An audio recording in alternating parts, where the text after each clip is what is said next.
This is Hidden Killers with Tony Brueski. Here now, Tony Brueski. Well, I bet you didn't expect this over the weekend as we're beginning another week here. The yogurt shop murders solved. So we're going to dig into this today. If you're unfamiliar with the case, we're going to familiarize you with it and the latest developments of what took place. Robin Dreek, retired FBI special agent, is going to join us in just a few moments. And we're going to go through what happened here and how we got to the place today and how there were 4 people, in addition to the 4 murdered children, whose lives were essentially destroyed and ruined in the last 34 years. After 34 years, the infamous yogurt shop murders in Austin are now officially solved. The answer came not from a new witness, not from a last-minute confession, but from science. Advanced DNA testing and genetic genealogy, IgG, as you've heard it talked about in so many cases. They've identified Robert Eugene Brashers as the killer. He was a traveling serial predator back in the 90s, already linked to other murders across the country. He died by suicide back in 1999. It took modern technology to finally close the circle on a case that had haunted Austin for decades. But the real story isn't just who did it, it's what happened along the way. 4 innocent young men were dragged through years of suspicion, false confessions, even wrongful convictions, even one ending up on death row because of interrogation tactics and tunnel vision that collapsed under the weight of better evidence. Families lived in limbo, reputations were destroyed, and trust in the system was shaken. So in this conversation, we're not retracing the crime. We're examining what the case teaches us. Robin Drake, let's start breaking this down and how modern DNA changed the game, why investigators once saw it so wrong, and how bad interview techniques create false confidence, and most importantly, what reforms can make sure another community doesn't wait 3 decades for the truth. This weekend, I was in my kitchen cooking. I was making pasta sauce, and you texted me going, "Hey, look, they caught him," and again, I was not expecting that, but again, IgG, it's that DNA. Everybody putting their stuff in the Ancestry and the 23andMe and all that. This led to another conviction. Are you surprised? Yeah, I am surprised, but relieved and traumatized by it, gang, because when we looked at this a number of weeks ago, when you mentioned it to me, so we're watching a series on HBO Max, and it's like you said, it's rather long series. And I remember when I first pulled up the series to look at it, because this goes to that answer, as you know, I get these long narrative answers. The most striking thing to me were the cops involved in it back then, where they are now, and how destroyed their lives are now. I mean, you look at the one, these guys look like they're having a hard time recovering from living a very hard life. And I really think this case sent them down a path of that. A lot of pressure on them, on the community, to solve this crime because of the horrendous nature of it. It was so traumatic. 4 girls killed inside a yogurt shop. No leads, behavioral analysis, 0 there because all the things were burned up. So the behavior team came in and gave really nothing. And so then they go down this path of trying to make something happen. And thereby you get a really off interviewer, which is able to compel someone to confess to something, and people that the things they didn't do by interjecting false memories, new memories, trauma. I mean, all these things are at play here. And at the end, what happened? Like you said, DNA exonerated everyone, even though they were all exonerated after that, after some time in jail, on death row. And the families, this is just a path of destruction, because you had one serial killer that was transient. How do you catch that? I mean, it was just, this is the perfect storm of horrible that I've ever seen in such a long time. And that's a good question. How do you catch that? And at some points, I mean, obviously it's much easier to look back at this 30 years later and go, well, here's all the things you could have done differently. But in 1991, it was very different. Just as I'm sure they'll look back today, maybe at some point, and say, well, the way you're doing things, we found better ways to do them. At least I hope they do, because that's growth. But if we look back at that point in time, I think I want to walk all the way back to the techniques as to what they were using. They wanted to find somebody. The community wanted a villain. They wanted the monster that killed these girls, and of course they did. But there also needs to be the strength on the part of law enforcement, or there needed to be the strength on the part of law enforcement saying, if we don't have him, we don't have him, and we can't make one up if it's not him. And I don't know when you look at it full picture that they were consciously trying to make someone up or to create the boogeyman, but they sure found a way of getting false confessions. And I want to dive into all of that. Before we even do that, I think it'd be good for everybody to to get a taste as to what these interrogations looked like, because I want to talk about all of that with you, how this interrogating people has changed, why they thought this was a good idea at one point in time, and where we are today. Todd, let's roll that clip. This is about 3 minutes, and this is kind of a greatest hits, if you will, of some of the interrogations that were taking place back in the early 90s with those the suspects in the yogurt shop murders. Let's take a look. We want the truth, and you know what the truth is. You're having trouble with the memory, the flashbacks. You know what happened. You're scared to tell it. I don't blame you. It's a horrible thing what you saw in there. Look, can I tell you what I keep seeing in my head? Tell us what you see in your head. I keep seeing these girls get shot. Right. Tell us what that looks like. Tell me when you see it specifically. How are getting shot and you shooting them? Come on, Mike, you're doing good. Tell us. Let's do this today. We'll do it. Seeing the girl, I remember seeing them down. I remember one girl screaming, terrified. Okay?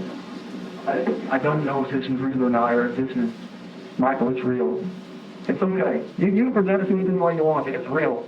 Mike, look at me. You're remembering what happened because you were inside there, right? I don't. You're remembering what happened. I don't obviously remember going in the building. But you were in the building. You were in there with them. I don't believe that, Michael. You don't remember what there. And you know you were in there. Did you shoot any of them girls? No, sir. Then tell us what happened. What did those two girls do to those girls? You want to live with this the rest of your life? No, I don't. Then get it out right now. They're you over. They're the ones that shot the girls. Do it. What did you see happen? At some point where he's handed you that revolver, what did he say to you? Either shoot him or you're next. That's what he said. Because I didn't want to do it. Right. Either shoot him or you're next. What do you remember hearing then? I remember looking at this girl. I cry. I hear Robert is saying, do it, do it. I hear the gun go off.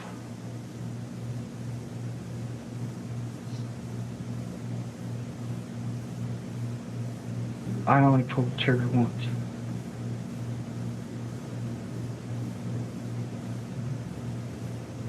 I turn around.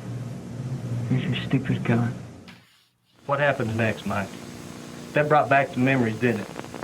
I remember looking at the gun. Have you ever seen that gun before? I'm not positive. Does that look like the gun you've seen before? It looks like the gun I've seen before, but I'm not positive. Is that the gun you shot somebody with, Mike? I don't. Is that the gun you walked up behind somebody with and shot in the head? Is that the one? Talk to me, Mike. Yes. You did that, didn't you? Yes, sir. We've just opened some more doors, haven't we, Mike? Not really. You sure? Yes, sir.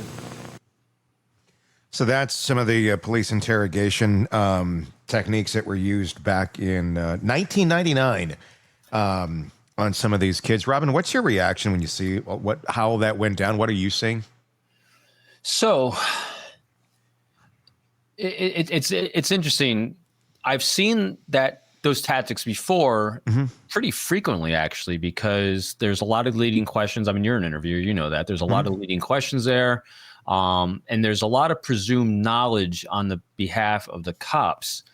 But here's where, as I was really thinking about this as I'm watching this, because what they're doing is not necessarily off of what they've been trained to do and what you do when you're getting confession. But here's where there's a huge disconnect, a massive disconnect. You typically use a very confrontational way after you have, and you've used what's called rationalizations, projections, and minimizers, RPMs. You help them rationalize their behavior. You project the blame onto others, like you're a victim of the circumstance around you, and minimize it. Hey, you only killed 2 girls. It could have been much worse. You could have killed 5. 4 girls. See what I mean? Yeah. So those are the things you do to try to help them walk up to the cliff, as they say, before pushing you over. Because pushing them over that psychological cliff is doing what he's doing right there, where you're very accusatory. You're trying to nail down timelines. But here's where the massive flaw in this is. You only do that when you are actually sure and 100% confident on the things you're saying. Mm-hmm. In other words, you have evidence that they actually did do this. You can actually walk them through the timeline that you've established, and they're now going to admit to what you've already know that had happened. Mm-hmm. That is typically the way it's done. So what they did was they took a wild-ass guess that they're the ones that did it and how it was and how it happened, and they're now placing it onto them. And the way our memories work, and they did a great job in the series, describe our memories work in packets. Mm-hmm. And what they're doing is he's superimposing events. And when you hear something in the news and you hear it on TV or you hear it somewhere else, when you get a time separation from it, you can't remember whether I lived it or didn't. I mean, we do this all the time. I think if you're a visual person in particular, if you read a book and it was a really, really good book, and you tend to be visual, a lot of times you give it some time passage between the time you read the book and like a couple years away from the event. You have a hard time, if it's well written, to remember if you saw it as a movie or read it as a book. Mm-hmm. Yeah, right. So it's the same thing here. So these people are going to have known about the case, known about some circumstances of the case, and now this cop is telling them that they were part of it, and he's leading them down the path of creating the linkages. He was very effective at I've never seen a more effective way to get a false confession. But it was flawed because he didn't know it was them. And he's getting them, and he's placing false memories, doing linkages between these packets, and they're separated by time, as we've seen in many other cases. And it's a disaster. I mean, it's very interesting to watch. And we go back to 1999. Was this being trained? I mean, was this what they were being trained to do? Were they doing the best they could, I guess is my question. At that moment in time, was this the way that they believed would be the most effective to getting an accurate confession out of people? And have we since learned differently since, or were they already behind the times and this is just how they were doing it back then here in Austin? So the fact that I've seen this done says that it's not a wrong technique if you know that they've done the crime and you're granted. There's just a lot they're not using it correctly. Yeah, and here's the other thing too. So the other thing that struck me about this was the fact that they're using a very empathetic methodology, meaning that they're relying on the fact that this person that they're interviewing and interrogating has empathy towards their victims, has empathy towards other human beings. They're playing on their emotional response to these things. And the problem here is if you have someone that just killed 4 people, they're most likely high psychopathy. They're not going to respond to those techniques. And so it's going to be very accusatory on here's the facts we have. So it's an emotional way to compel someone to admit something they didn't do. If you're dealing with someone who actually just murdered someone or is being accused of someone, and you actually have the facts and data, you're going to lead them down the path where they incriminate themselves more effectively, like saying, "Hey, listen, you say you didn't do it. All right, so help me understand this. Now you lay about a piece of evidence. Tell me this. Mm-hmm. All right, then tell me how come your fingerprint was on this. If this was what you say you were on this certain date and time, then how come I have this?" So that's where you kind of confront them with their lies once you got them over that edge. And so you're going through the process of facts and data with having them try to explain away through more elaborate lies. And that's when it all falls apart. And that's when you say, listen, we can do it an easy way and a hard way, not for me, but for you. You know, here's what sentences are in typical cases like this. You're looking at life, you're looking at death, or we can make myself an advocate for you and bring some resolution to these families if that's something that means something to you. But if you want to just fry, we can go that way. So you tell me what path you want to go down. And so that's when you kind of lead them up to the edge. Here's what I got. I got more. We can keep going down where there's inconsistency between what you say and what evidence I have, or you can just share with me your story, get your story out there, because what really matters is not what I think. What matters is what happened according to you. So let's do this together. So that's see how I did that? It's a lot different than saying, bop, bop, bop, bop, bop. Yeah. Meanwhile, you're using facts and data. I have a question, Robin, and I don't want to derail the conversation in any way, but this is going to get a little personal. As a parent, have you used these tactics on your kids? Because as teens, they push things. So I'm curious because I'm sitting here and thinking back to times when I did something naughty as a teen and my mom knew I did it. Right. And I was being led down that path. Like she knows, I can tell she knows, and she's heading in that direction. Did you ever use these immense skills of interrogation on your kids?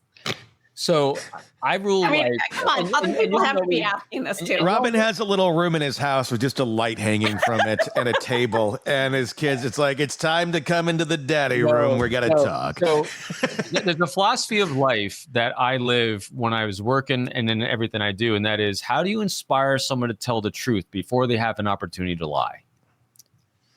And so that's what elicitation is. And so you can leak out, hey, here's some facts and data.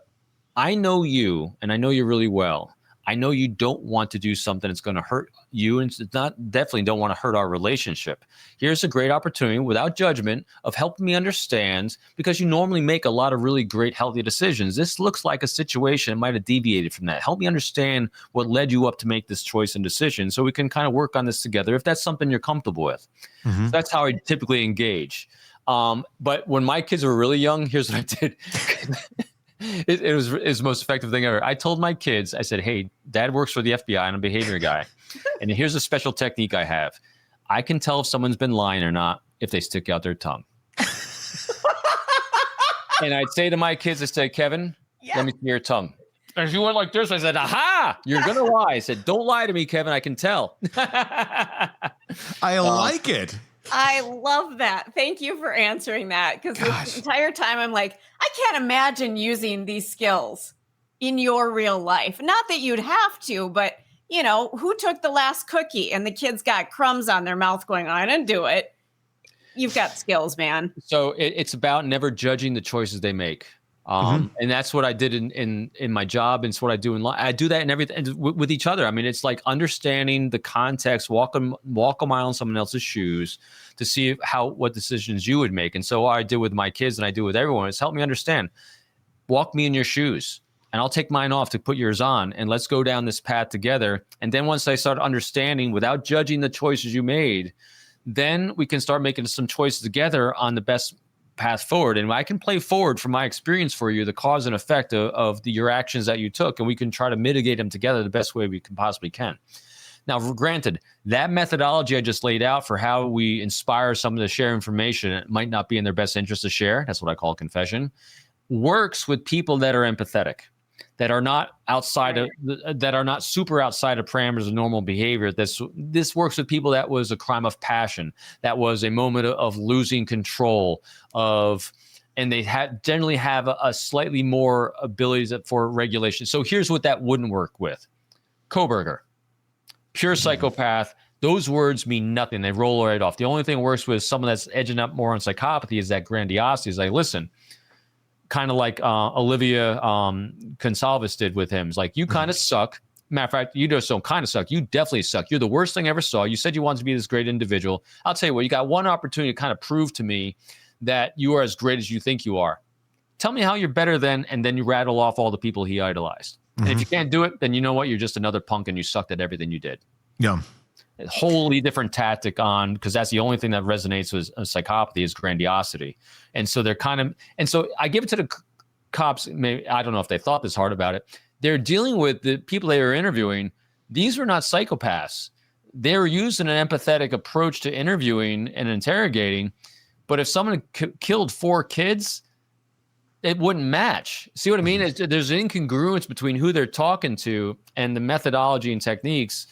But so now to get to your original question, training. There's not a lot of training. You think that, people that are in law enforcement go through the most advanced training and techniques there are in the world, but really the best training there is you're introduced to a baseline of how to talk to a human being, whether it's a read technique for interviewing, and we talked at length about this in the last couple of weeks, the Socratic method about how to interview someone by asking a lot of questions, discovery questions as we call. But the only way you really get good at it is doing it a lot, then reflecting on what was good, what wasn't effective, what was more effective, doing it with a partner so the partner can debrief you as well. Because when you're going to be a really good interview and a really good interrogator and getting someone to inspire them to share something that's not in their best interest, the last thing you do is show them their shame. And the first thing you do is you have to be able to meet them where they are at their tempo, at their thing. And then you have to be able to match it to your own personality, your own delivery style about how you present yourself as very individualistic. You only get good at it when you do it. How does someone become a master? Was it 10,000 hours, 10,000 reps? And so to throw someone in there and they've only done something. So here's the other thing too. If you've only done something one way your entire career, the likelihood of your flexibility to do it another way is slim to none. If you've only done this type of interview and interrogation once or if never in your career, what's the likelihood you're going to be good at it? Slim to none. Yeah. So all those things play in. I'm sorry, long answer as always. No, I think one of the biggest questions that people have about false confessions, especially when it comes to something like this, is how does someone give it? Michael Scott gave it. You had, and not Michael Scott from The Office. Literally, the guy's name was Michael Scott. And then he was pressured into giving up Robert Springsteen, that he was part of it, and then the two of them were convicted together, all on things that never took place. I know. But he was convinced, or I mean, tell me, was he convinced when they were going through this process? Was Michael Scott literally believing that he did not remember these things and they were coming back to him in this police interrogation? Or was it as simple as the explanations that are thrown out there? Well, they were tired, they were exhausted, they just wanted to get out of there. I don't know that I would, again, I've never been in this situation, but I don't know that I would ever be confessing to a murder just to get away from more questions. You look at like the Richard Allen interview. He never ever confessed to it until he was literally, mentally broken as a human being after more than a year of being sitting in a solitary confinement chamber being tortured. These are kids in a police interrogation for quite some time. I mean, many, many hours, but that's quite a thing to give up and quite a thing to say. Keep in mind, it's a young mind too. These are teenagers at this moment. Yeah. So, a little, I guess, more meldable, but I guess that's the big question. My long question is, why? Why did they, or how and why did they ever get to the point of saying that they did this if they didn't do it? And clearly they didn't do it. Right. So how did they get there?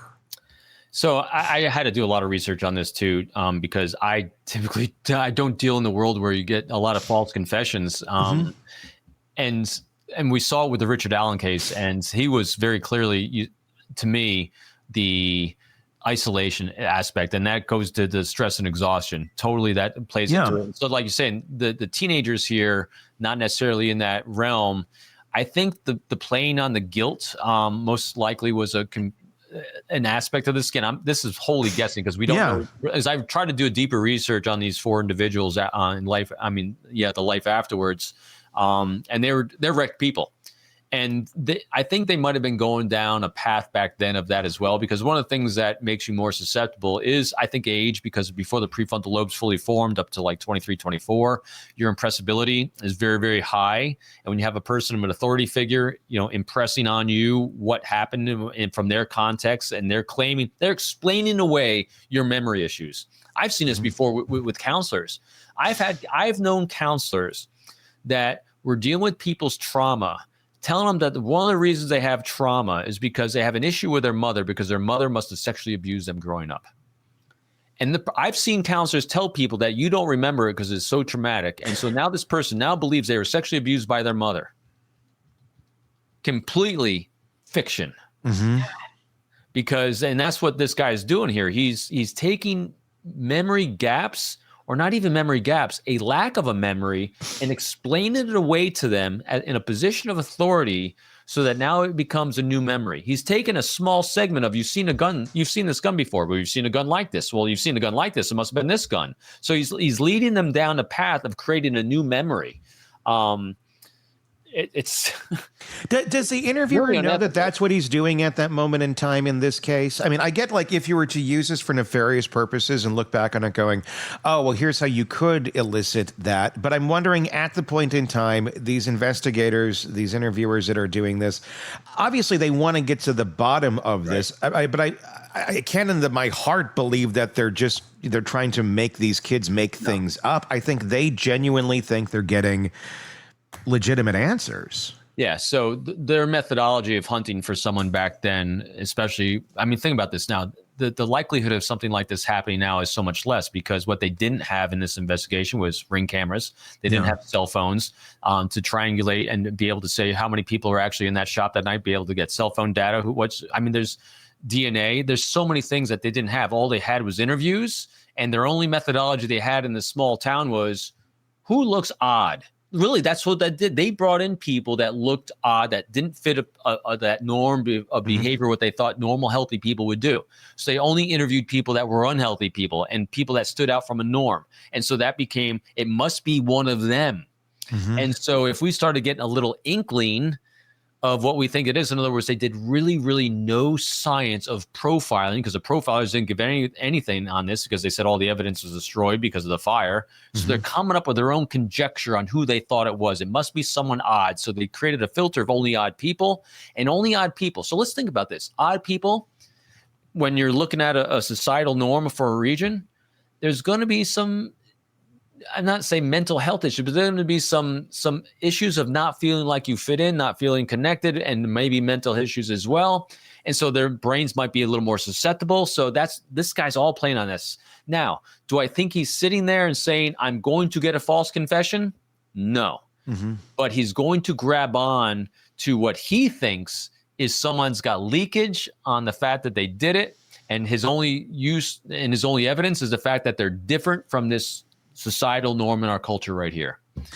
And this is 1991. This is Austin, Texas. This is, I mean, and I will say, if you weren't alive in 1991, odd folks stood out more. I don't know another way to say it. Odd stood out. Now we live in a culture where everybody can kind of be who they are. I mean, in many ways, far more than they could in 1991. I'll put it that way. And you wouldn't give it a second glance. Yes. And so you have a lot of folks where it's like, well, this is odd, because everybody's kind of in their own smaller tribes, I would say, than they were in 1991. So the kids from the wrong side of the tracks that look a little spooky did stand out a bit more, than they, I guess, would have today.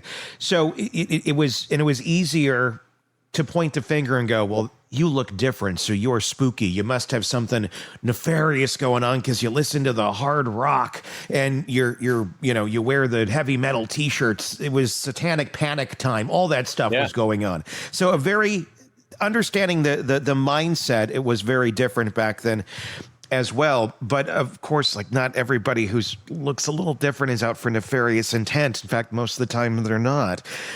So it was a very different place in time than what we have today in terms of folks like that standing out. And then I guess, also preconceived notions on, well, they must be up to no good. I would imagine that all played into this as well. You look different. We're a very judgy society at that time frame, and 4 girls are dead. It must be you. And I just gotta figure out how to get you to confess to it. And let me ask you this. How confusing is it for an investigator when you do get the false confession? When you're, I mean, they weren't very versed in psychology at all on how any of this worked. They were there to get them to say the words, I did it. Right. And when they eventually do get someone saying, I did it, if you think that you got it through legitimate means and you're completely unaware that it's not, you're going to why would this person say this if it's not true? Maybe I did find the person, even though I kind of led them down this road. Then you have that in the back of your mind going, well, I did get them to say it. So why would they say it? I wouldn't say it if I was doing it. Then you get that, their own storyline trying to play against someone else's storyline of confessing or not confessing. So it's confusion all around, I think, for a lot of people, including the investigators. So they all got caught up in the culture of wanting to solve this and not being investigators, not exploring all the inconsistencies. Because every time you have an inconsistency, that's something you need to explore. Mm-hmm. And so what typically happens in cases like this, in any case, is all right. So you're willing to confess. All right, now you got to write it out. Mm-hmm. And the first time they try to write out their confession, and you then have everyone that they say was involved write out their confession, isolated from each other, all of them are going to be different. Yeah. Because it's not a real memory. And so right there as an investigator, as a prosecutor, all right, so say you're an investigator. Investigators are really at the granular level. They're very close to the case. They have their own confirmation biases, and that's why we have co-case agents. That's why we have supervisors. And more importantly, that's why we have prosecutors that know what's going to be admissible in court and what it's going to look like to a jury. And when you actually have confessions, all right, we got confessions, and you have 4 of them that are like a shotgun spread, that as a prosecutor saying, yeah, we need to go back and look at this some more. But this wasn't happening because then you have the societal pressure to solve the case. You have crying parents. You have a community that's afraid that there's a killer still out there. You have all the external factors that are driving this, which makes it the perfect storm. And all because this guy, from what I think in this time period, was uncatchable. Mm-hmm. And when you look at the stats of unresolved crimes and murders, it's just be another one. What is it? Like, I looked up all these stats. You know, I do. It's like 3,000 or 4,000 murders a year are unsolved. Yeah. And there was no IgG back then. There was this guy was, it's called a hybrid serial killer, half planned, half impulsive. And he was transient. Like you said, how the hell do you catch, because they kept looking. I mean, the fatal flaw in this was they're looking at, and it's not because they were fatally flawed, just because there's nothing else to do. They're looking at their own community. Mm-hmm. He wasn't there. He was in and out in a blink of an eye. This was a target of opportunity because how did this guy target people? From now that we know who it was, he targeted women that were isolated, that were standing alone. That was again. Predators don't go for hard targets. They don't, that's why they hit churches. That's why they hit females late at night, isolated in yogurt shops where no one is, strip malls that are about to close up. They don't go for the hard targets where everyone's going to see them. They go for the soft. And that's what this guy was doing. He's transient. He's moving across the Southeast and the South, and he's hitting what he's considering from his soft, easy targets. How do you catch that? Especially at that point in time, the technology wasn't there to do it, and there's thousands and thousands and thousands of unsolved murders that are still out there that are slowly coming to the surface because of IgG. I mean, look at the Golden State Killer and things of that nature that were all caught, using that sort of technology.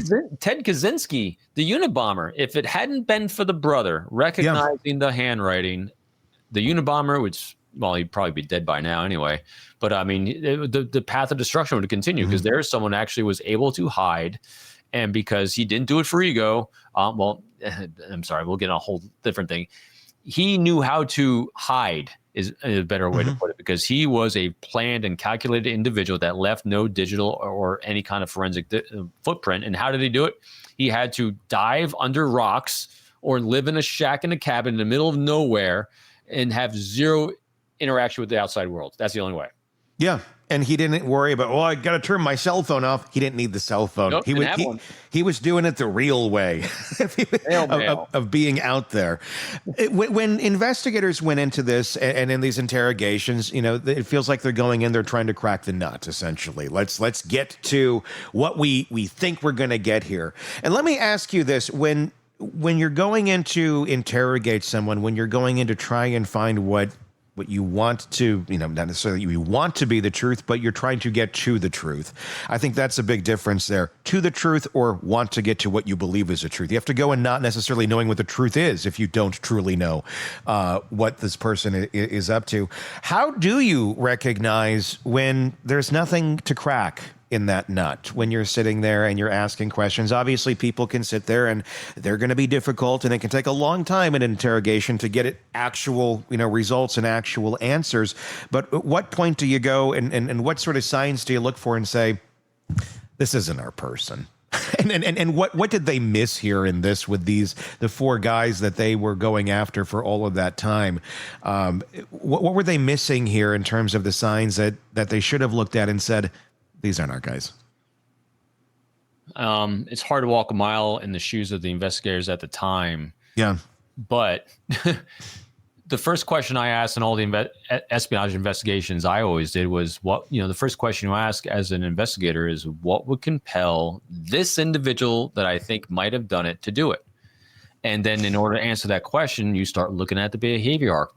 So tell me where they grew up. Tell me about the home life. Tell me about the upbringing. Tell me about if they have healthy, happy relationships in their lives, or they don't have healthy, happy relationships in their life. The fact that these people were friends, well, that's a shot against them being the ones that did it, because it's kind of unusual. So I'm always looking at the behavior arc, because if all of a sudden, because we do this all the time, if these four individuals don't have a background and a history of escalating violence, anger, emotional instability, ability to self-regulate their emotions, all these things, if all four aren't escalating towards a moment of doing this type of violence, the likelihood of me going down a track and bringing them in to interrogate them in that way is slim to none. I can't imagine me doing it. But then again, I'm not I wasn't a homicide detective doing it, but I've done this so many times before where I would have these cases referred to me because again, I worked counterintelligence, so I'm the espionage guy.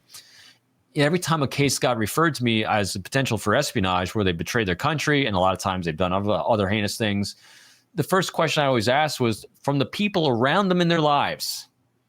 The first thing you do is you interview people. Tell me about them. And I'd always ask, my opening questions, tell me about what you think about the individual. Do you like them?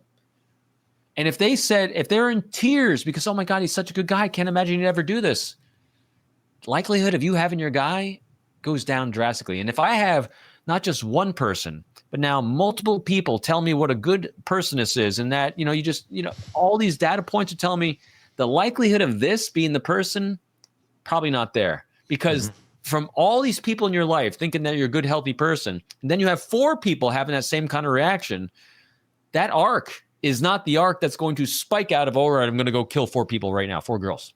Mm-hmm. There's got to be a history. There's got to be something. And also, and if it's a community like this, you're going to be, because what they should have been doing too, who knows if they were or weren't, you're looking for connection.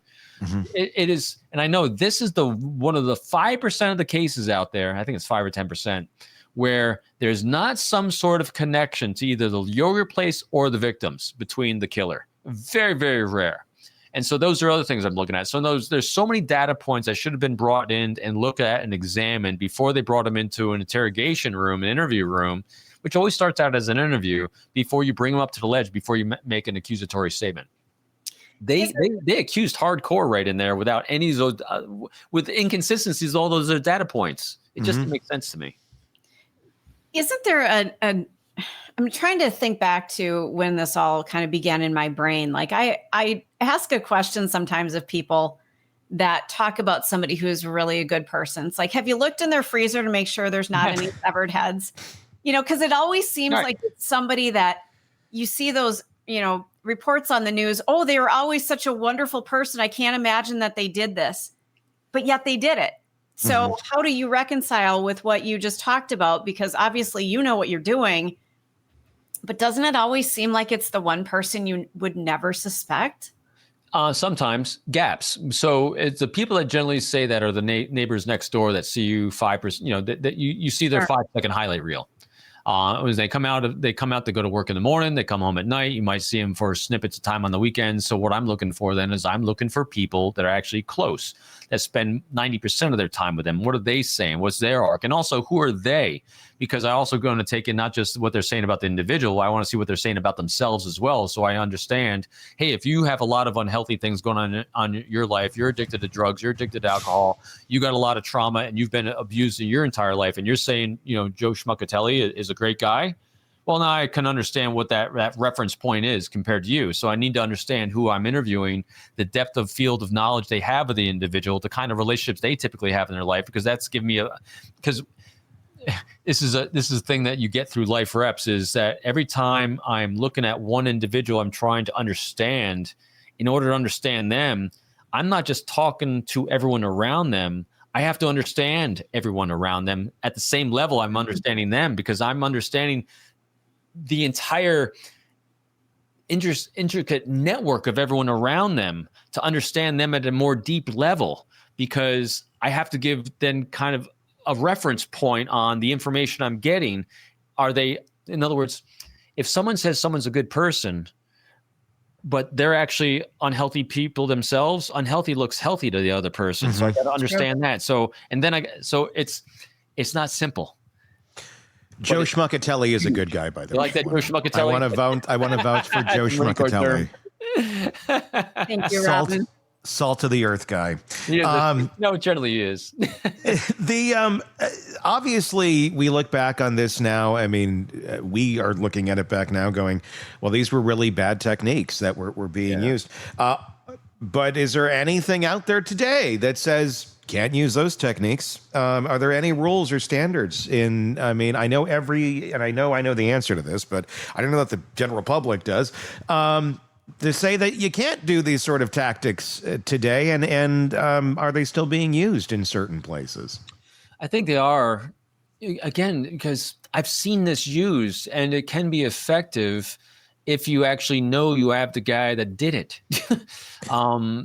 But you don't. So the thing is, it's a very crude, crass way to go about it, because you're pitting yourself against the individual. I mean, in all situations, what you're trying to do is you're trying to become someone that this individual can rely upon to be your confessor. Mm-hmm. Really, because that's what it comes down to. So think about this. But would you? I don't mean to interrupt you. Go ahead. Would you use this tactic on someone, or these tactics on someone, if you don't know that they are the killer? If you don't have that piece of information, you're still trying to get to it. No, definitely not. Yeah. Definitely not. So that's a much simpler question that Robin can answer. No, you definitely wouldn't, because it serves no purpose. I mean, so here's the thing too. So say you think these people either did it or might be connected to someone who did it, because now you're doing that unhealthy profiling of people that they were doing back then to do this. The last thing you want to do is make an enemy or an adversary from the person that might be connected to the person that did it. Yeah. Because if now you make an ally and this person actually isn't the person that did it, wouldn't it be better than to leave them feeling better for having met you? So when they go back to their group, say, you know what? I didn't do it, but I kind of got an inkling who did do it. If you're going to maybe do something to get over this or do something, this cop is a good guy. Go talk to this cop. So what law enforcement always wants to do is also not just be the person that finds you, but also be the person you want to go to. Because again, you want to be the confessor. To Stacey's point earlier, with my own kids, I wanted to be the person they felt safe to talk to. Yeah. Even when something went sideways, because when someone feels safe to share with you, the only way they're going to share with you is if they know they can share. You're not going to necessarily agree with them, but you're going to help them work that problem together, because it was a moment of stupidity. And hey, people do stupid things. Let's do this together so we can move you through the stupid thing. Because if we don't do it together, it's only going to get worse from here. And so that's where they also failed, because they didn't know they did it. And they're made an adversarial relationship. They got a false confession from 4 different people. I mean, what a recipe for stupid. I understand it, but it makes no sense. Yeah. And then, I mean, you have to walk back too. I mean, if you're still an active, law enforcement member, and then, well, it turns out that your tactics there led to a false confession. That's some pride that you have to kind of walk back to and go, well, maybe that didn't work out so well. And people aren't always the greatest at changing their ways of doing things or their tactics. But then that's where training comes in, and I think that's the shocking part of a lot of this. The reality is a lot of law enforcement doesn't have a lot of training, especially when you get to smaller departments and even larger departments too. I mean, can we speak to that? I mean, and why don't we? I mean, the training obviously in different sorts of law enforcement varies dramatically from the FBI to a local law enforcement. I mean, educate us on that a little bit, just how different it is and who we're relying on in a lot of these local jurisdictions to get to the bottom of the truth. And how many more tools do a lot of these people even have beyond just the average citizen? So the first question that really needs to be answered on this one, and we've seen it, I mean, talking about the last 5-10 years of policing, the training costs money. Yeah. That's the easiest answer right there. Is training costs money. And so no money, no training. That's the number one challenge and problem to overcome. The next one is who trained you? Because training doesn't, I mean, I got to, as you all know, I'm an avid reader of a lot of things. Yes. I have stacks and stacks of books that give me all the education I need, but education without practice doesn't go anywhere. You need the practice to give you the wisdom, and wisdom comes from reps, and reps should be accumulated when you have the education through the training, which gives you the baseline of where to start. But in order to make it yours, in order to be able to do these things, you need to partner with someone who is a senior teacher, mentor, and guide who has the reps, who can take that art form and take that paint by number that you just learned, and they can teach you how to make art that fits you. So the second problem is not just the funding for the training, but the lack of experience of any teachers, mentors, and guides that have the life reps of having done these things, who can sit with you and say, hey, why don't we take a break? Why don't we slow down? And you pull Robin, hey, come with me for a second. Hey, when you're doing this in there, it wasn't going anywhere, was it? And why was that? Well, you might not have done it. I mean, did you think about this? Did you do this? Do this? So let's go back in. Let's recalibrate ourselves. Let's re-engage and think about how we can inspire this person to want to share information with you rather than trying to convince them to do something that they don't think is in their best interest. That's what a teacher, mentor, and guide does.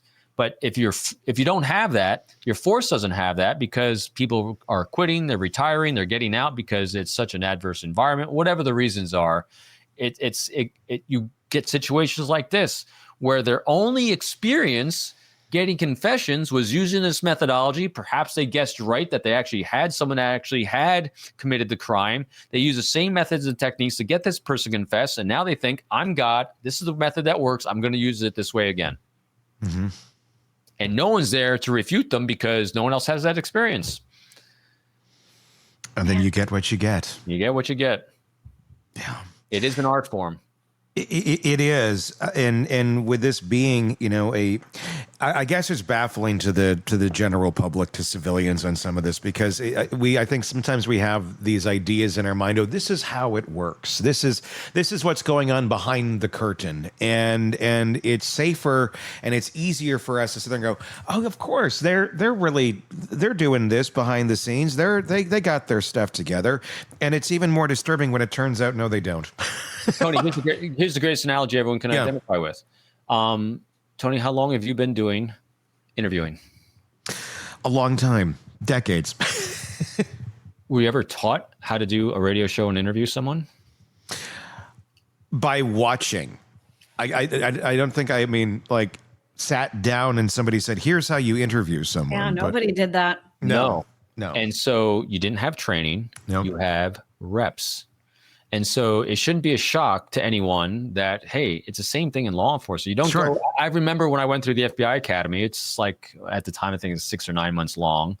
And you go through blocks of instruction for how to conduct an investigation, how to do an interview. We had our interviewing blocks. We had our firearms blocks. And I remember when you get to the field and you're going to start being an FBI agent and you're going to go out on your first interview. And I was 29 years old. And do you really think I learned something in the course of a couple months of training and probably about 8 or 16 hours of instruction in a classroom about how to interview someone, and I'm going to go from 0 to 100 to be the world's best interviewer? Or am I going to rely upon my 29 years of experience of being a human being first? Mm-hmm.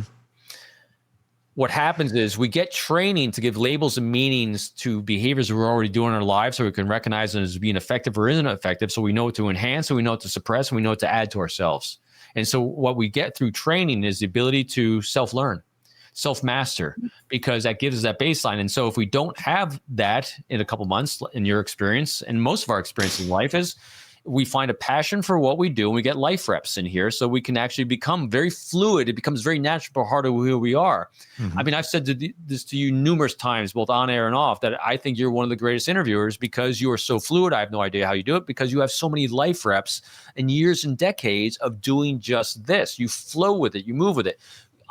When I do these news hits, whether it's on Fox or News Nation or anywhere else, it's so easy for me to see who's got reps, mm-hmm. who doesn't have reps, by how they're interviewing me, and it doesn't because they went to a great school and they went to a better school about how to interview someone. It's because they actually have the life reps. And most importantly, the ones that have the greatest humility to realize that they're constant students and always learning and getting better, those are the ones that are great at this. But if you start thinking that I got this, mm-hmm. like this guy, this cop, I'm not saying what he did or didn't do, sure. He thinks, and I heard in one interview, he was labeled as a guy who could get a confession from anyone.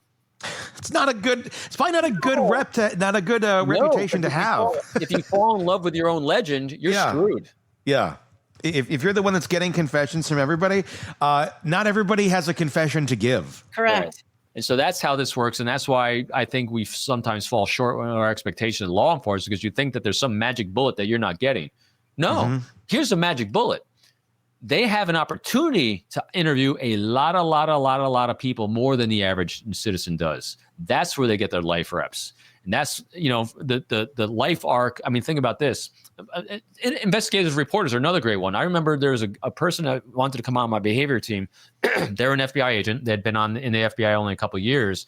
And typically you only had people on my behavior team. You need at least 5 to 10 years of experience first of being an agent. Mm-hmm. You even entertain bringing on a team.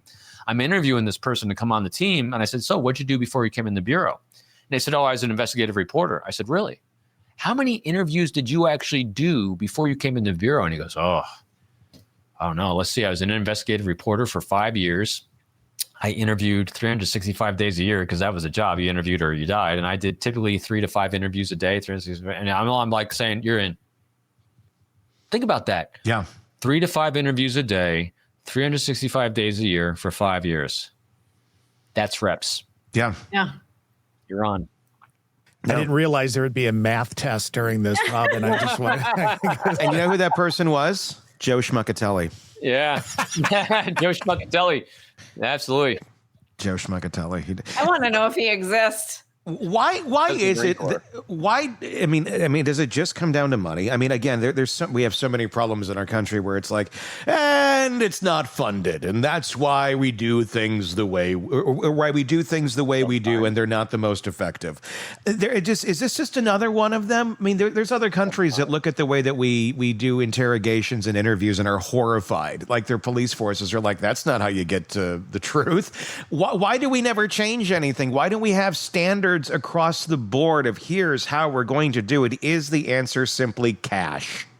Sometimes. That's why I say sometimes. Yeah. Also some organizations value training, some don't.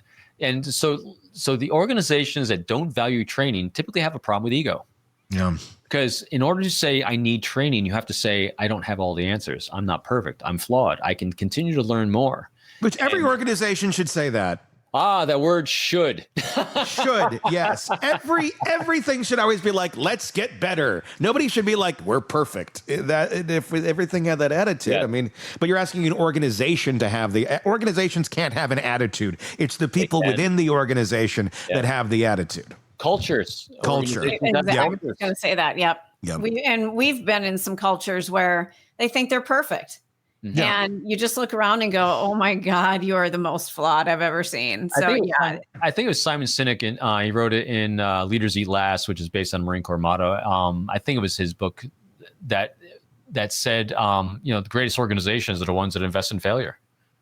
Yeah. In other words, you make it part of your calculation that you're going to learn, and learning is painful sometimes. And that because I know he did say this, organizations and institutions that have a zero defect mentality will fail.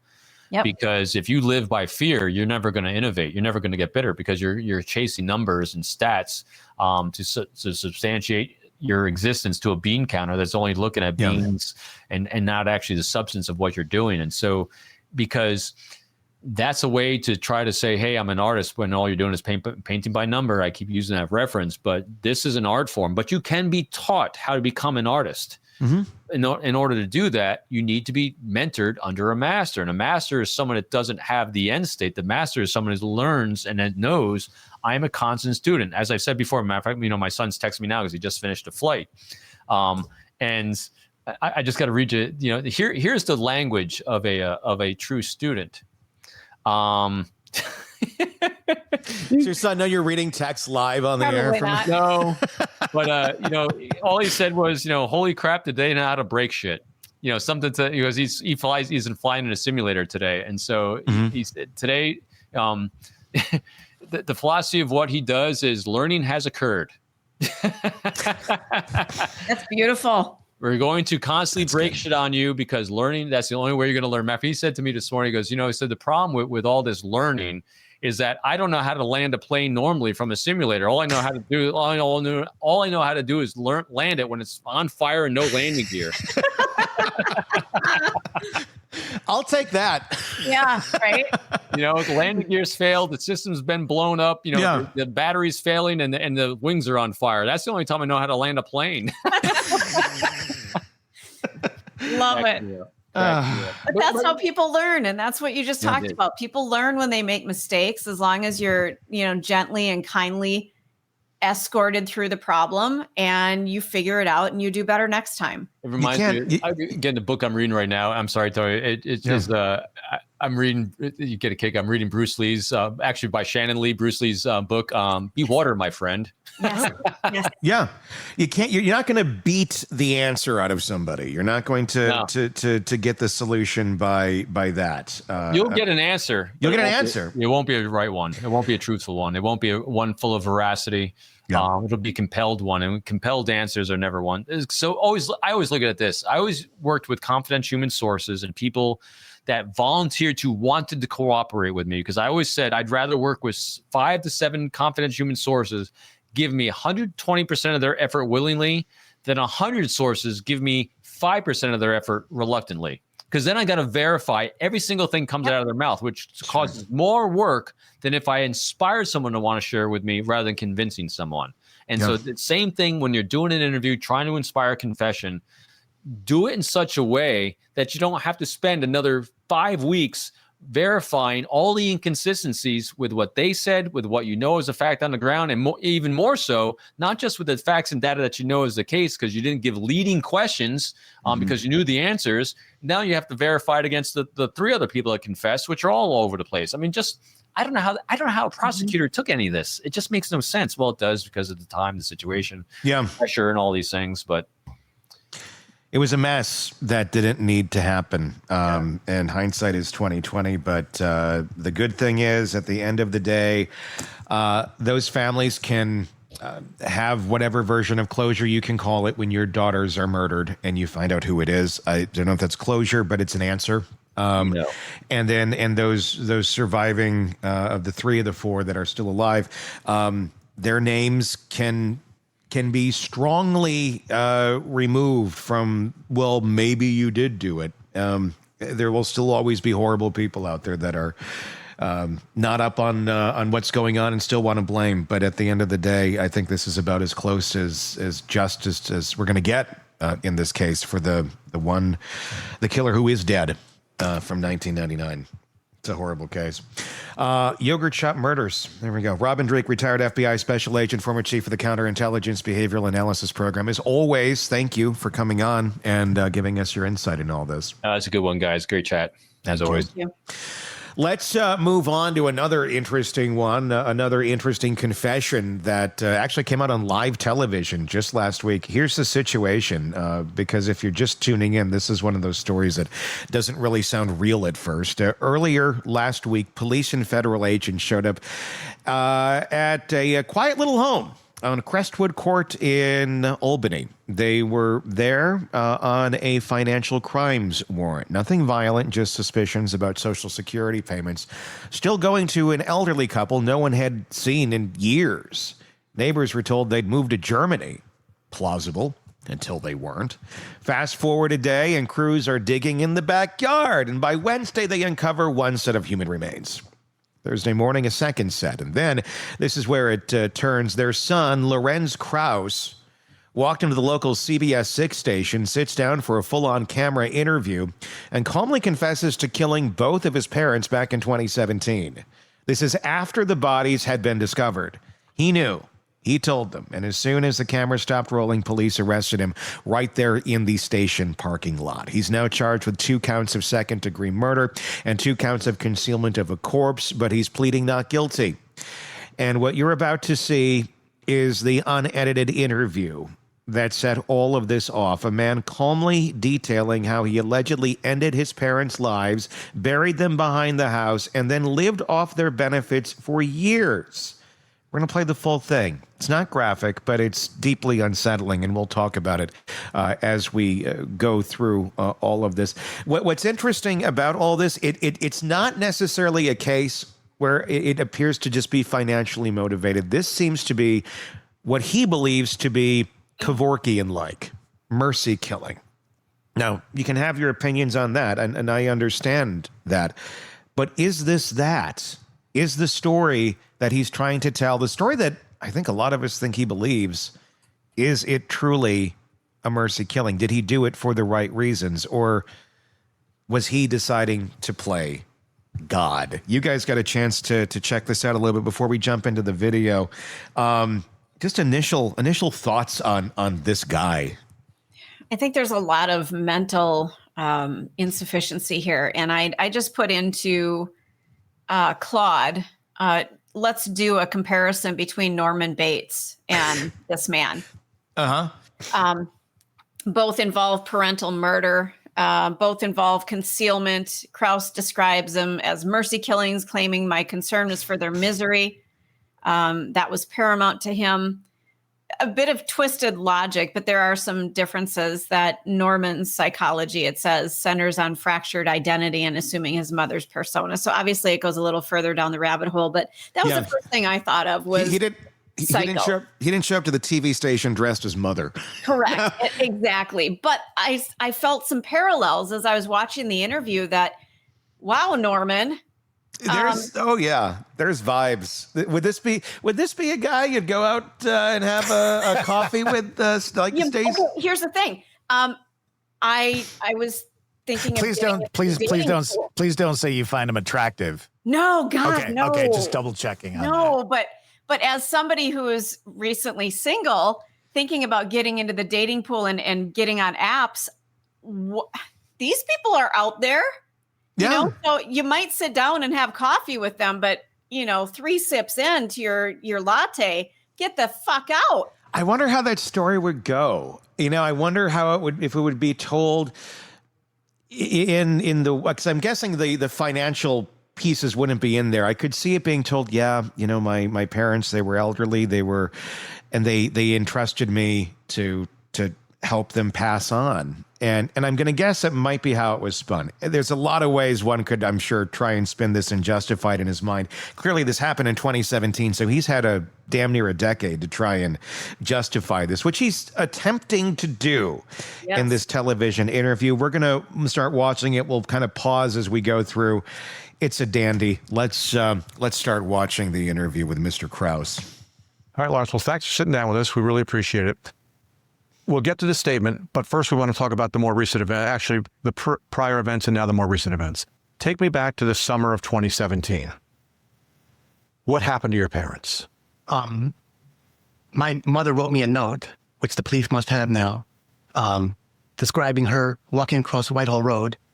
I mean, not Whitehall, Wolf Road, and she fell down on her face, and she had, when I saw her a week or so later, yellow and green, black and blue marks from this. And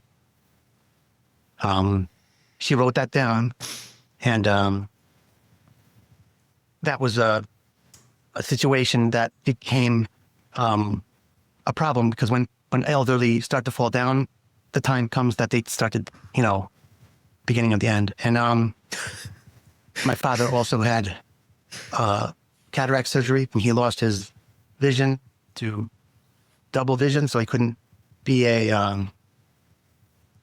he couldn't drive. So they were losing their independence and so forth. And my mother had a brother who had Alzheimer's, and my father had a sister who had Alzheimer's. They were both in nursing homes. My mother had a second sister who also had Alzheimer's. And, they put you in a bed, they put catheters into you, they rip your teeth out to try to keep you, Wait, the whole what? 9 yards. So They this is rip in your the back of my teeth mind. out. So you didn't want to see them deteriorate and go through. They pull your teeth out? Is this he a talking thing? about like false teeth? I don't know. I don't think they pull your teeth out. No, they don't. That doesn't seem right. They So- pull your teeth out. His view of reality is extremely skewed. I mean, obviously, getting into this case, but some things are flying out of his mouth that seem really odd at this point. There's some huge red flags about this guy that reality is not the same for him as it is for us. No, go ahead, Todd. So some of what he's saying is not untrue, meaning that, when elderly parents start falling down, that creates issues, blah, blah, blah, Alzheimer's. I get all that. And I think before we did the show today, I said to you guys, there's a little part of me that feels for what he's going through, because I understand that. Yep. But to think that killing your parents is going to prevent them from having to deal with what it's like to go through the process of dying, a natural death, that's where he loses it right there for me. And this letter that he talks about that the cops have, and Yeah. She wrote it down. She wrote down she fell. So basically he's qualifying the death of she fell and had, some bruising. Okay. And his dad has cataracts. Let's kill him. Those are not reasons to do euthanasia for a human. And there is medical aid in dying. It's called MAID. Sure. Yeah. And Canada does quite a bit. I wouldn't say quite a bit, but they do it more than we do in this country. But I've looked into it. There are some states where you can do it, but you need to have reasons. It isn't just, I've got cataracts now, time to go. It's not like that. Well, yeah, and there doesn't seem to be a lot of documentation that mom and dad wanted him to asphyxiate them with a pillow either as their way out. But it feels like this guy is kind of catastrophizing things a bit in his life. He's seen the trauma. He's been traumatized, it sounds like, by his sister's dying. We're going to hear about that in a moment. And what she went through, it sounds like he had some other relatives. He's had unpleasant experiences in nursing facilities. Okay, sure. And it sounds like there's some cognitive distortion going on here of thinking, okay, well, because A and B mean this, then it must mean C. And mom and dad, this is, they're going to start ripping their teeth out and all these horrible things. So I better save them. I feel like there's like a savior complex going on here and kind of a God complex. But I don't know that he's aware of it. And let's keep watching and see where it goes. Through that, did you?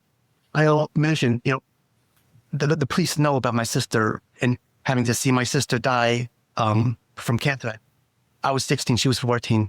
Go through 9 months or so of, the agony of cancer. So did you kill your parents as a mercy killing to put them out of their misery? You can be honest with us. I know.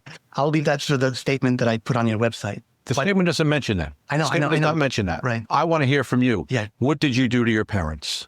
I buried them in their property. You buried them in the backyard of that house in Albany. Right. At what point did they become deceased? I need to see a calendar to sometime August of 2017. And did they dye your hand? That's the question. Right. I'll have to leave it for that statement. But that's not in the statement. And I think it's important for people to know what happened to your parents. Right. They were your parents. You loved them. They were deteriorating. What did you do? I will. Don't tell me you're going to leave it to the statement because it's not in the statement. I know. What did you do to your parents? My goal is for the American people to recognize that there's 40 million boomers. They're all going to go through the same kind of problem. It affects all of us, and we need to widen up the law so that people can deal with these kind of problems in a humane way, in a whatever way that people can deal with. And I did my duty to my parents. So you ended their lives. I won't. You're saying that without actually saying that word. I want to hear you say that word. You ended their lives. I have to give them mercy, you're saying. I have to plead my Fifth Amendment rights until I can disclose it with my statement there. Did you have any concern that whatever you did was wrong? I would never have done such a thing if I ever did it, knowing it's wrong. So you believe what you did was right. You believe taking your parents' lives was the right thing to do for their sake. If I did it, absolutely that. But you did do it. You're saying to us that you did it. There's a statement there that we'll deal with more later, if you want to know. Lawrence, I appreciate that. And then talk about your statement, but show me where in this statement it says that you killed your parents. It doesn't. It doesn't talk about the fate of your parents here. You keep talking about the statement answering my question, but the statement does not answer my question. It's the question people want to know. And I think they need to hear it from you. Yes, there's time for that. And I think now's the time. Did you kill your parents to put them out of their misery? My concern for their misery was paramount. Mm-hmm.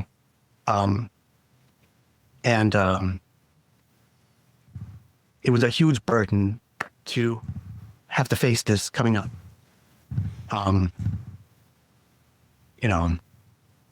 This is a horrible situation. Sure. So you alleviated that burden.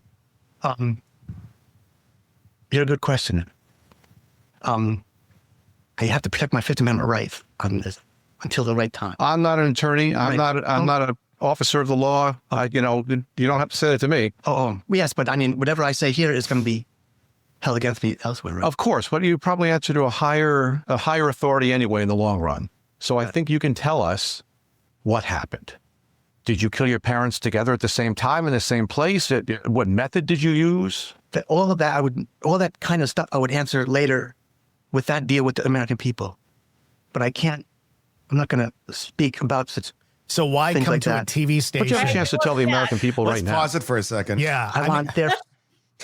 So many theatrical things here, and this guy has a grandiose complex about himself. I got that written right here. Yep, that's the first thing that popped up in my head is this guy, he wants recognition. He knows he knows exactly what he's done. He knows what the consequences are. He's a very smart man, but he wants the attention.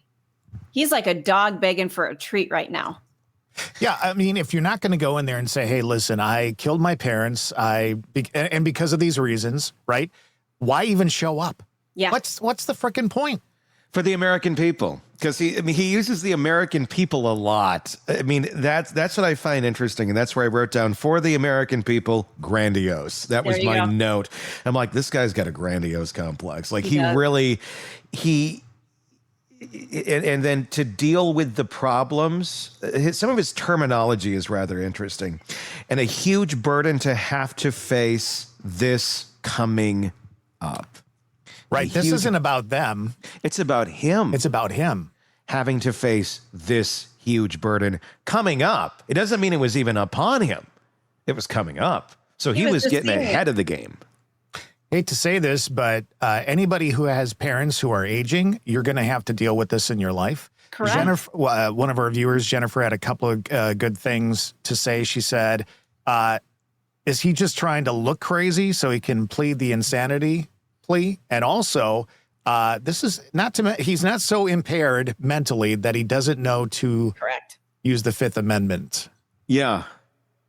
And there's a level of glee about this man, which I find rather odd to be, I'm here. But because I think I think he thinks he's being like an advocate. I think that's where he's coming from. I think he's on this show thinking, I'm gonna tell my story and people are gonna understand. And the way he was talking, the American people for the American people to understand that there needs to be, the laws need to loosen up or something. He said earlier. No. I'm all okay with having more assisted ways of killing yourself if that's what you want to do when you're old or you're in a very unhealthy state, so you're not having to be a vegetable. But this ain't that. And it seems like he's trying to justify that he made the call here and it was completely above board. He's not wrong entirely about the problem that we have in this country with our boomers and Sure. what's going to be going through and how we're ill-equipped to deal with it. My soon-to-be ex's mom was in a nursing home dealing with dementia, and some of the things that we had to deal with her, and I don't mean anything bad toward her, but the facility that she was in that we were paying I think it was over $9,500 a month. It was subpar at times. So yeah, we do have a problem in this country, and maybe that's what he's alluding to, but his remedy is not the correct one. There's always a little bit of reality, always a little bit of truth in something like this, where it makes you go, okay. And that's how then they pile their bullshit on top of that. Correct. And it's like, yeah, well, you can argue that over here, but this part you're trying to connect is not part of the same damn thing. Right. Let's from a professional standpoint, since we're in broadcasting all of our lives, thoughts on The Interviewer? Not bad. This is He's going for the kill. He's going for the kill. And it's like and weather after weather, he's going to expose. He's going to expose how one local fast food restaurant may be using pets instead of ground beef. That's after weather and your 7 day.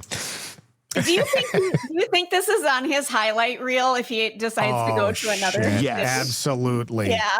He's vying to go to the network. He wants to work for CBS News so bad. Yeah. He's your local investigative reporter that gets Dude, he's the one mimicked in like light. movies. He's the one with the black light at the hotel looking at the comforter. Coming up on 6 on Your Side, we go to the Motel 6 with a black light. I recognize that as semen over there. You want to know how I recognize that as semen? Because I did a black light in my bedroom last night. At least he's not doing some sort of taste testing. So God. That's after sports. They're going to do the A/B challenge to figure out what the bodily fluid is. Look what I work with here, people. Let's keep going. All right. Please. Feedback on my statement, then I can believe that I can tell the truth with uninhibited. You don't think you're going to get better feedback if you're honest with them? And tell us what happened? I put things in the right order that have to be in the right order. But it's very important that so far as OCD, I'm going to guess. exculpatory material, the police had that statement from my mother regarding what happened to her crossing the street at Wolf Road, falling down, Right. And she also had a problem with, she mentioned she was getting lines in her eyes for some reason. There was no, I don't know what that would be. That was the prelude that helped set things in motion. That was the that started your parents' downhill trend health-wise. Yes, but also the letter from her to me said, "Do something." To or this is you need to know this in a way that was Your parents asked you to kill them, or to take their lives in a merciful fashion. I think they want me to take responsibility for things. They asked you to take their lives, to do what they couldn't do. Implicitly, but not explicitly. So you were just granting their wishes? My mother, after my sister died, my mother would give me these do not resuscitate things every few months. If you wanted to die, given her grief for my sister, her daughter. And you loved your parents and you wanted to honor their wishes. there's something special about our family that we can somehow read each other's minds. Being Oh, things geez. explicit isn't necessarily. I could complete my grandmother's sentences for her, and she would say, "Well, So I mean, Which? I could complete my the grandmother's the sentences. context of all this became to bear on me. Did one parent, did your mom or your dad more so than the other, ask you to take their lives? They didn't explicitly say that, but they made it clear that they were going downhill. When it actually happened, when your parents died, did they know what was happening to them? Oh yeah, And they knew it was at your hand? but yeah, so no one else. Right. So that they realized what you were doing to them as it happened. They knew that this was it for them, that they were perishing at your hand. And it was so quick. How did you do it? Yeah, I can't talk about that. Well, you've just told us that Right. it was at your hand. Right. Were there drugs involved? Was No. there a suffocation? You suffocated them? You suffocated your Well, parents. kinda. Yeah. That was the best way to take their lives, through suffocation. Basically, We should Which have parent Robin did you look at suffocate this first? interrogation and give us his thoughts on it. my father, and he's doing a pretty he good died. job. My mother Oh, put yeah. her head on his chest, and she was there for a few hours, and then I finished her. I finished her. Do? Whoa. Finish him. That's good. It's not Mortal No, Kombat. no. I didn't know what to do after that. I was thinking what to do. And it took me several days to realize I can't do this, I can't do that. Just bury them on the property, and it was wide open sunlight. I remember my sister. She received either a gift of a lamb or a lamb was given to her upon her funeral, but that lamb showed up. I put it on my mother's grave. What the fuck? And the police almost had that out too. You call it a grave? You bury them in the backyard? You see it as a grave? Well, I bury them, and I put thing around my mother's grave, and with Think he does I planted a taxidermy in the peach tree basement? next to her. I put that there. Human taxidermy. What did you think as you were doing it? As you were taking their lives? What was going through your head? Not thoughts, action. Make sure I it's wonder done. if the McRib and is not, back. not fool around, not make a mistake. But I'm sure the police are going to say, "What an incompetent idiot I am on that." Well, But Well, you're on a television station doing this. Did they both pass away peacefully? Did they struggle as you did it? I A would lot say of gray area. the last minute, no. The last minute. But they're When they finally died. I think my father died very quickly. Surprisingly quickly. Surprisingly. That shocked me. Oh, wow. This guy is the And then, poster child of really bad choices across the board, including doing this interview. right. What are you With doing? my mother, that went quickly too. Did you realize what you were doing, as righteous as you may have thought it was illegal? And Oh yeah. I wonder you what knew you growing were up in breaking his the law. house You was knew like. you were. Well, that's what I'm saying. We have to squeeze the law to fit the humans, not us, The law the humans to does fit the not law. And Huh? we have 40 million boomers. They're all going to suffer a horrible death, typically. No, they're not. Like what you just My mother did? always.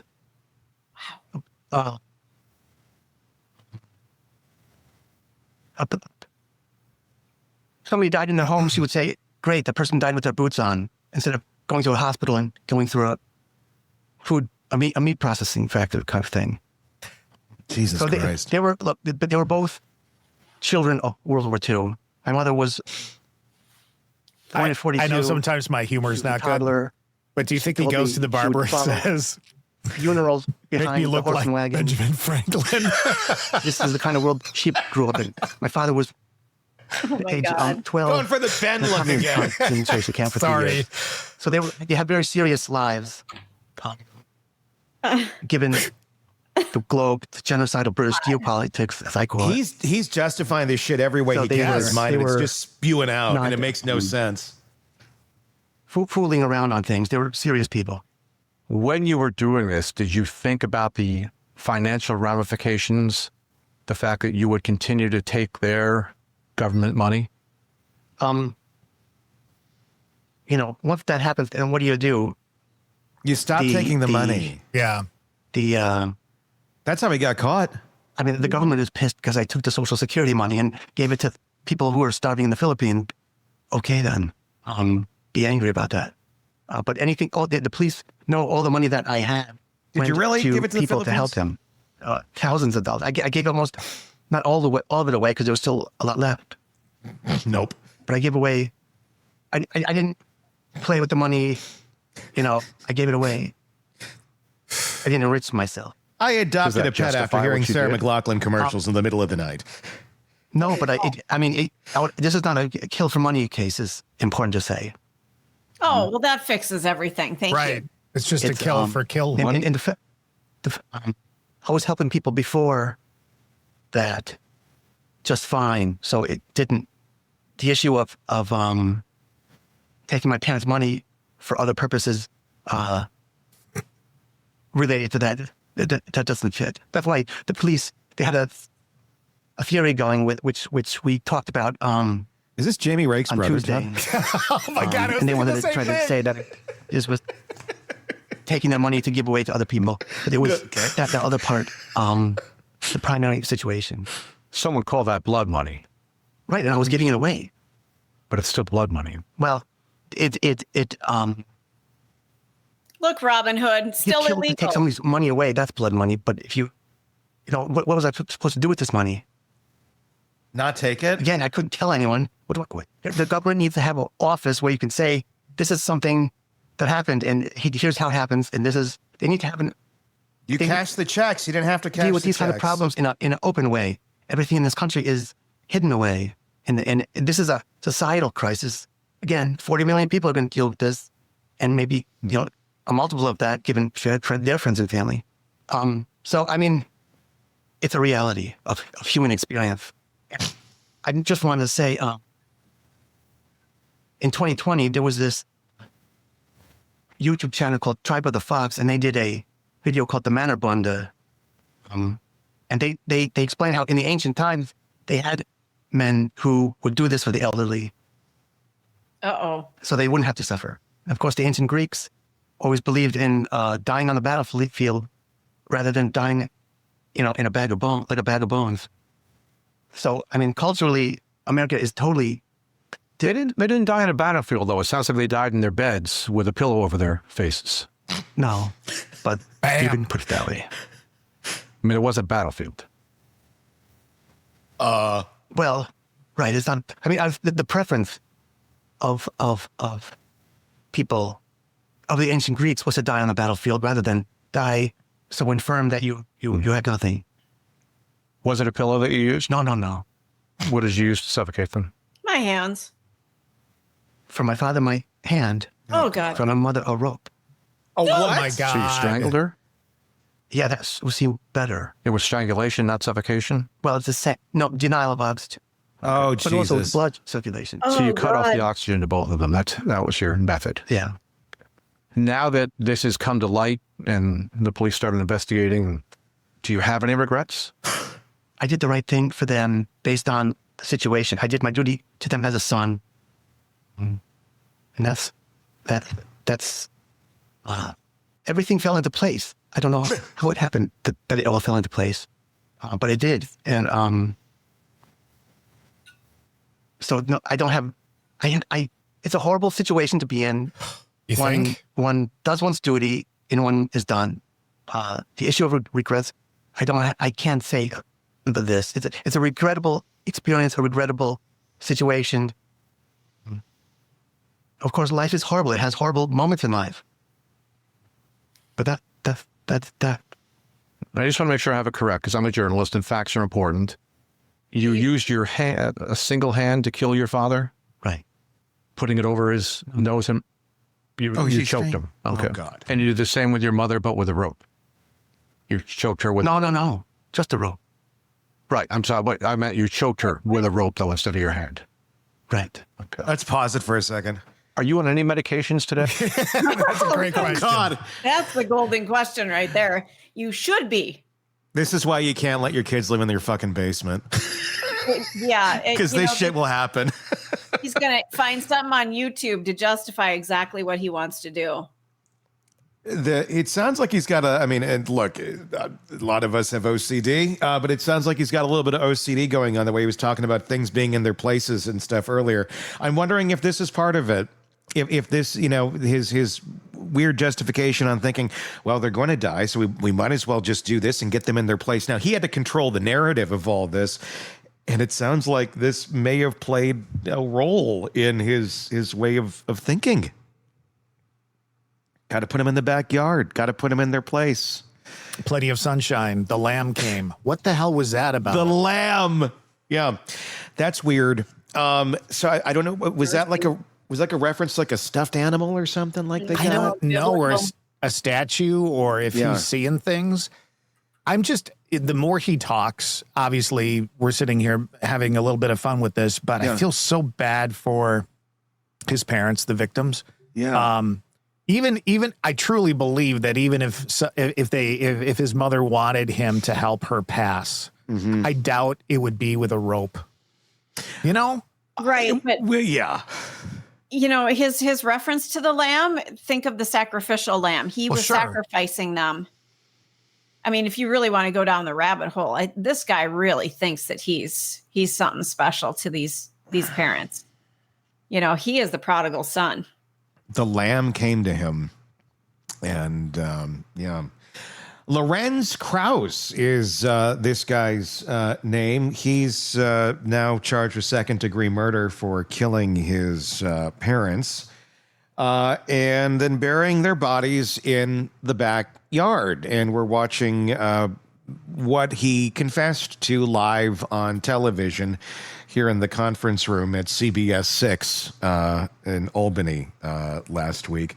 I'll give the interviewer some credit here. He certainly is getting this out of him. He's doing the work of police pretty well. So I don't think there's going to be a lot of question here. Do you think the cops said, "Hey, here's some things you should ask him"? No. Were the cops? No, you don't think so? This guy, from what it sounds like, he just showed up at the TV station. Wow. Can you imagine? I don't know what the interviewer guy's name is, and I'm not trying to denigrate. I want to call him Herb. He seems like a Herb. He feels like a Herb. It's like Herb Maxwell and the latest on the 6 Team Investigates. He's probably sitting at his cubicle, and then they're like, that Kraus guy, he's in the entry right now. He wants to talk to somebody. And then they said, well, the conference room is open. And then they grabbed a photographer and they ran in there and they did this. I mean, I can't imagine that he had a ton of time to prep. No. Yeah. I'm just wondering, do you call the cops and say, "Hey, this guy's here, blah, blah, blah," or do you just do the interview and see what happens? Well, they did. Somebody called and said, "Hey." They did, because the cops were in the lot. And they arrested him in the parking lot right after. Because I don't think this was live on the air. I think they recorded this and then let them know, hey, this is what's going on. But Jennifer says that from what she read, he called other TV stations first, but decided to go there because he knew Herb was a fair interviewer. So, well, I feel bad. It's probably not even Herb. Probably not. I don't know what his name is, but yeah. He got his short. What his name is. He came in dressed for the occasion too. He's got the shorts on. He's ready to leave the series. Let's keep watching. I need to know if he was on medication. Let's get the answer. And that's where we're picking up here on this is he just asked, "Are you on any medications right now?" Let's see. No. Well, no. Nothing?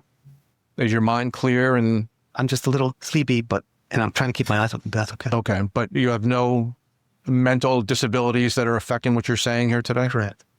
You're confident in what you said and clear of mind as you say all this? Yeah. Okay. I would appreciate. I hope that you could put this on YouTube, the whole thing. I'm sure we'll put this on. And are you ready to face the consequences now with the police and the authorities? Yes, but I would like the American people to also read my statement. So that everybody can have something to appeal to on it. I know my statement is, you know, I'm not really concerned about the police or the courts or anything. There's something much bigger in life, and we have to deal with the big things in life. Okay. But again, just to be certain, in 2017, you took your father's life. Correct. And then moments later, or a short time later, you took your mother's life on that same day. Right. But well, see, that's the thing. It was late at night, and it was like late evening on one day into early morning night. So within hours of each other. Right. What did you do between the taking of your father's life and the taking of your mother's life? Trying to remember, because there was. I had a ham sandwich. Yeah. Kmart one. I don't Kmart remember. Did you sit with your mother? Were the three of you together in one room? Before they died, my father was here, my mother was here, and I told them what happened to me and my sister. And after she died, my sister died in the house too, because when she died from the cancer. But she died in May of 1988, and then in that fall was I was doing my 11th grade now then, and there was I had to do a paper in a big test, so I did an overnighter to do that test, and then tried to do a second overnighter to finish that paper or something, and I crawled into bed at like 2:45 in the morning, and sometime then after I popped out of my body, and I started floating up to the ceiling. Here we go. I saw the Okay. nooks and crannies. Here we go. I acknowledged that the nooks and crannies of the ceiling, and then the whole world disappeared. And I was in this big black void, and things was rushing by, and then I saw my sister in a doorway in profile. You know, after that, it was like a near-death experience kind of thing. Mm-hmm. And so I told my parents about that experience, and I told them, go find Rosa. My sister's name was Rosa. And so my father just died quickly, so quickly. God, his connect the dots are everywhere. And you know. No, we don't know. And then again, just take me through after your mother died. How long was it before you buried them? Approximately. 2 or 3 days, actually. So your parents' deceased bodies were in your house with you for 2 or 3 days. And then you decided you had to do something to cover up your crimes or to properly bury them and send them on their way? Right. I mean, I needed to, basically, I had to bury them. Was the burial to cover up your crime? You didn't want to be found out. Right, of course. I mean, what to do? What to do? I have to go shopping today. That's what to do. The thing to do just occurred to me. Oh, she can fit here and he can fit there. And then Fit there. just do it. It was done. And you know, that's that. Have you lived with fear of being found out all these years? I struggle to do other things with my life to try to make something great out of it. Because if that's what I know that they would not want me to rot away to death in prison for this. Yeah. I have a duty to everyone to make the best out of my life. Your mom's wishing Plan B at the end, existed do what's back best then. for the people of Germany, really. I call it being a Volkshaver. It took me years to understand all this. But What? I learned a lot in the last 8 years that I never knew before. And I self-educated in so many ways. So I did not, the issue of being caught is, I was able to buy time to solve huge problems. And that's worth it in many ways. To the American people, to me, and to them, to their legacy, to their, you know. Do you think people are going to accept this rationale They probably won't. and feel for you? what they need to feel is for their own parents. They're going to face the same problems, and they're going to have to find solutions ahead of time, or else they're going to end up like me. Here's what not to do. Are you telling other people that when their parents start ailing, they should take their lives? They have a duty to their parents to bring them comfort Well, yeah. at the end of life when they believe With a rope. they need you. But again, just to be clear, you took both your parents' lives. Yes. And you realize that you're probably going to face the criminal consequences. Oh, of course. I mean, you're probably going to be arrested, Well, charged, and yeah. I mean, I'm sure they're going to, it's a process. You have to go through the process. How it will come out at the end, I don't know. Oh, But- we know. To influence that process, I would beg the American people to read that statement. all right. Lawrence, thank you for being with us. Oh, I appreciate it. Okay. Thank you. And there's some donuts guys? in the green room. You good, Stella? Did we cover all the bases? Is there anything else you want to say? What? Your manifesto, Bush. A statement to the American people. Is that what I wrote? That's what you would do? I wrote statement to the public because you said that. Yeah, you said that to me. Right. A statement to the public. What was the other option to call it? Manifesto. Not a manifesto. Just a statement to the public. It is a bit rambling, a bit hard to follow. Right. That's why I say I need more conversation over here. But do you think people are going to want to talk about this or the fact that you took your parents' lives? Right, they're going to talk about that. That's what they want to know. It's just reality. So, they'll, it's a horrible situation, Pia. Many other people are going to face it. But are other people going to take the same actions you took? Probably not, because they don't have the same kind of sense of duty to their parents as I did. Wow. That's why we need state hospitals. Keep duty people like is, this away from everyone else. I owe it to you to do it, as opposed to right and wrong, the law, etc. These are different ways of being. No. And of course, the law in this country does not allow for this way of being. But are you truly confident that's what your parents wanted? I know my parents are harsh in certain situations. And if my mother could see where she was going, she would never want that. But you said they didn't expressly ask to be killed. Right. Are you sure you did what they wanted to be done? I think that they would have increasingly would have wanted me to help them if their situation got any worse. So that day in what you think was August of 2017, what made that day the day? I think it was a colder evening and the windows were closed. Oh, So God. it was not Lit a fire, turned on some Kenny G. it was just no noise or something. So you were safe from detection? Is that what Right, you're of course. Because it was a summer, right? It's usually hot and windows are open, but it was kind of cold that period. So because it was a little chillier that night, you decided to take your parents' lives. That note she gave me was sometime in May or June, I think. When she said she fell, it was May or June or. Chuck, I was watching the 7-day for the best option. So this has been, my father already told me he has double vision. He had a hearing aid. He couldn't hear anymore. His eyes were going. He couldn't drive. Oh, I hope My mother, I knew, was not using her turn signals properly. So they were losing their independence Then get rid of her. and even awareness of the world because of She can't use her turn signals. breakdown. Get rid of her. Most people, I think I'm safe in saying, would not take their parents' life because they couldn't use their turn signals properly. By the way, that's Greg Floyd. So That's thank a you. short right there, Todd. Point. Yeah. But again, it's not just that. It's one marker of decline. Oh, then I'm out because I And, didn't that's- turn signals yesterday. That's most people in Arkansas. Again, she had a brother and a sister who were going through Alzheimer's.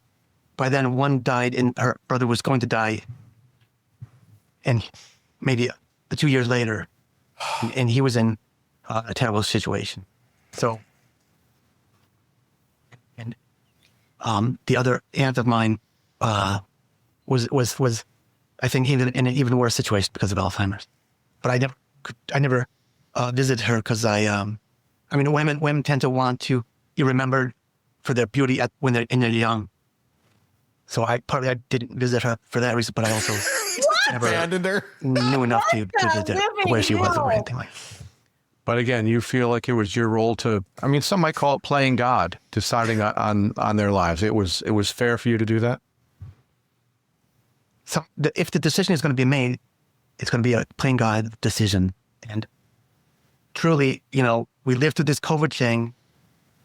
Cuomo is, there's probable cause to arrest Andrew Cuomo for thousands of deaths because it's on the record that he sent people into nursing homes for a certain reason. And there was a report that people died as a consequence. That's probable cause. But Andrew Cuomo did not put his hand around someone's neck. Andrew Cuomo did not put a rope around someone's neck. That he would be culpable of criminally negligent homicide. Oh, Jesus Christ. So what are you guilty of? Are you guilty of murder? You could say age-related homicide or something like that. What? But it's not in the law. But it should be. AIDS-related homicide? And maybe it will be. And maybe if it's accepted at some point, because there's 40 million people, they'll want it to be accepted. This will blow over. I'm willing to make restitution to the family. That's why I mentioned that other type of legal system. And Lawrence, this is not going to blow over. I know. You killed your parents. There is that situation, but to me, it's not very important. Politics is subject to change. Everything is negotiable. Donald Trump has proven that everything is negotiable in this country. Oh, my God. And if you have a good idea and you can help people, you can get a better outcome. Did you ever kill anyone else? No way. Did you ever commit physical harm to anyone else? No. This was it. It was your mother and your father. No one else in your family ever suffered at your hand? Oh, no. Just wanted to check. Yeah. Thank the Lawrence. Lord, can I ask you a question? One of the neighbors told us on the scene, your parents were under the impression that you were going to take them on a trip. Did you tell them that you were going to take them on a trip before? No, but I asked my mother if she wanted to go with me for a ride to Grafton Park. We'd like to go there. I think they told people that they were possibly moving to Germany. That's what I said. You said that? Yeah. You said that to people, not your parents. Right. So that was your... People ask me, where are my parents? I tell them, because my mother's from Germany, and my father was born in Yugoslavia. And then after they could escape communism, they went to Germany. And then my father came to this country. Jesus Christ. And then my mother in the 50s. But there were neighbors who said that they had been told by your parents, oh, we think we're going to move to Germany. Are they mistaken? Are the neighbors remembering that incorrectly? Or could your parents have said that? They could have said that. Could they have known something was coming? Possibly. You ever give them the impression that maybe you would just move them somewhere? No. No, okay. No. That's news to me, to you. Okay. I think we're done. Okay. Thank you, Lawrence. I appreciate it very much. Thank you for talking to us. Thank you. So, You can make that all available on YouTube, even on a private website for me, so I can have it trust right. It will be available. I'll be happy. Okay. Thank you. Yep, thank you. so this guy, That's undiagnosed mental illness running wild. yes, he's got articles out there about. I'm reading some of this about Cuomo. He's really got a bug up his butt about Andrew Cuomo, and he's written several articles about it. Where are they published? They are published on I opened it up. Now I'm concerned I've got a virus, so don't go there. RenegadeTribune.com. And there's a whole bunch of Hitler things. There's looks like he might be an anti-Semite, just off first glance. Just first glance. I didn't dive into it. Yeah.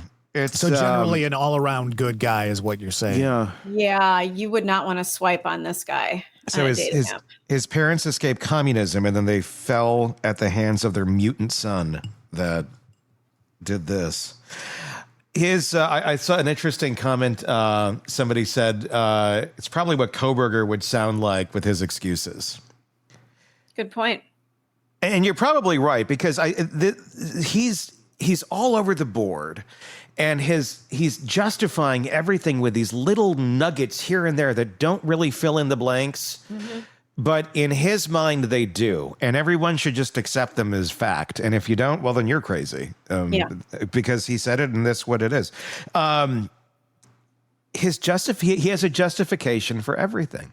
He didn't visit his ailing aunt because women don't want to be they want to be remembered for their beauty. So he just basically is like, well, she can die over there. She's got a couple age spots. Chuck that bitch out the door. It's just quick to discard. Very quick to discard.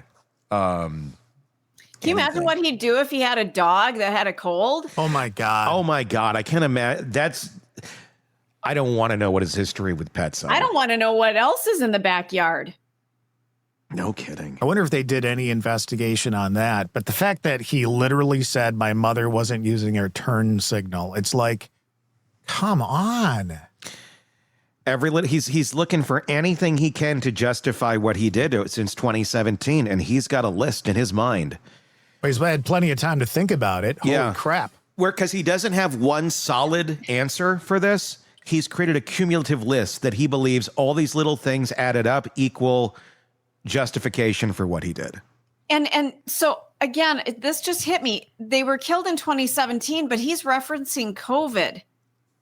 That was 2020. He did this 3 years before COVID. So what correlation is there at all? He's trying to, I think he's trying to say that if Cuomo is not responsible and held accountable for deaths with COVID, then he shouldn't be held accountable for the deaths of his parents. That's what I took from it. I get that. That's what he's trying to say, I think. It's like, I know you are, but what am I? Yep. Wow. This is a very, very sick man. But Tony, to your point about the state hospitals, I'm not sure that prison is the best place for somebody like this. No, this he's mentally delusional. ill. This is a mentally ill human being. Yes. There is, and he probably has been his whole life. Well, and especially referencing something that happened when he was 16. Yeah. He's been traumatized from a very early age. Yeah. And probably didn't get help. This is probably a mental illness that's in him, and then add trauma on top of it, and this is what you get. Yeah. And there's apparently, obviously, no one in his life close enough to him that was able to get him help but what do you do? What do you do with someone like this? Unless you have the money to go put him in a hospital, nothing's going to happen. I mean, there's nothing you can do. He would end up, if he didn't take the money from his parents, he'd probably end up homeless. Yeah. Which I can't imagine he held down a job.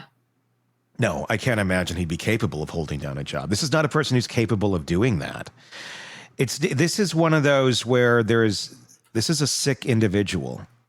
I won't say evil. I'd say sick. There's something mentally wrong with him. He believes what he did was right. This is like, it's not Lori Vallow-ish, but it is in the level of he genuinely believes that he did the right thing. Mm-hmm. I don't think, I mean, if it weren't, his parents weren't old, I don't think he'd be out trying to kill people. I don't think he is a person that's out trying to, but in his mind, once he thinks you're checking the box of this person is, I don't want them to suffer, he thinks he's doing the right thing. He was obsessed with alternative currencies and cryptocurrencies. He graduated from college in 94, received an MBA, if this is correct, if all of these things that I just found, and he has a LinkedIn as a co-founder of Pinda Technology Incorporated in Troy, New York, and a valedictorian. According to who? Him? That's the second time I've seen valedictorian. He could be very intelligent, but that doesn't mean he's going to be socially intelligent by any means. Well, and if you've got mental illness, it doesn't matter how intelligent you are, everything gets skewed. Yeah, his life is a cognitive distortion. Everything is. Wow. You know, think if somebody like this, let's just say he was traumatized at an early age.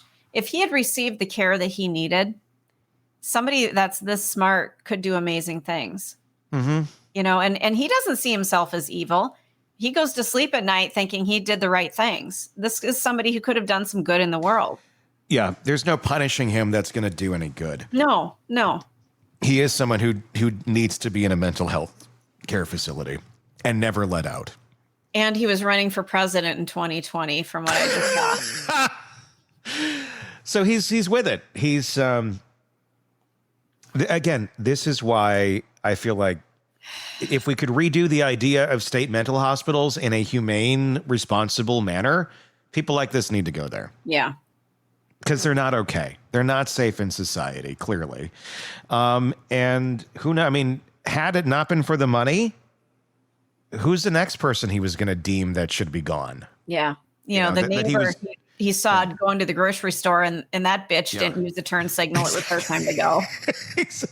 Hey, Mrs. Krebs, I saw you didn't do the turn signal. Can I help you with your groceries? And then before you know it, you know, there's fucking fishing line around her neck.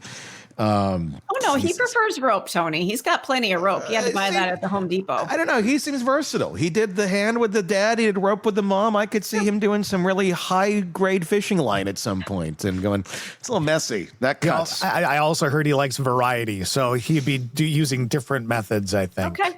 Yeah. God. Well, there That's you just go. so scary. Oh, my gosh. I can't believe how messed up that whole thing was. The whole thing. It was very unsettling. That interview was unbelievable. They walk amongst us. God, I've been saying it all along. That's why I have weapons in my home everywhere. It's making more sense why Stacy has a knife in every room. Yeah. Just in case. Just in case. And I'm not shitting you. I don't think I used a turn signal yesterday. So maybe we need to talk after the show. Oh, we will. We will.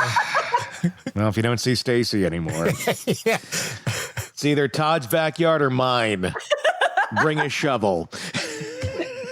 Well, we have to make sure that it's a little bit colder out. It's 80 degrees today. Yeah, So. I mean, it's like 70 degrees here today, so I'm safe. Yeah. We got to wait for a chilly day, and then it'll be justified. Good for a few more weeks. Oh, my God. Tell us what your thoughts are in the comment section on this guy on YouTube. If you're not already there, search Hidden Killers with Tony Brueski. Be sure to press subscribe, whatever podcast platform you're listening to us on, so you don't miss any of the craziness that we're watching for you every single day right here at the Hidden Killers podcast. I should make a note. There is a new documentary that is out as of today, as of recording, 9/29 of 25. The Ellen Greenberg documentary on Hulu is now available. And I know I sent you guys a message earlier saying, let's all watch this. What is it called? Hulu. Because there's what is it called?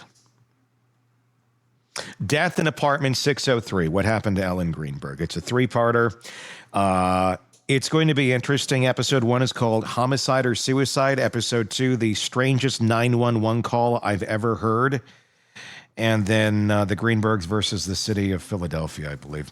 There hasn't really been a lot of big docs on this. Nancy Grace has a book that's coming out on it, too. So I hope some light is finally shed on this case, and maybe something actually happens with some pressure being put on it. Because if you've watched that case at all, you know just how bizarre it is. So we're going to watch that, and then I think on Wednesday we'll talk about it in greater detail. So if you'd like to watch along with us, then you'll know what we're talking about coming up on Wednesday. That's available on Hulu right now. All right, that's going to do it for us today. Until next time, for Stacy and Todd, I'm Tony Brueski. We will talk again real soon. Want more on this case and others? Then press subscribe now and don't miss a moment of true crime coverage from Tony Brueski and the Hidden Killers podcast.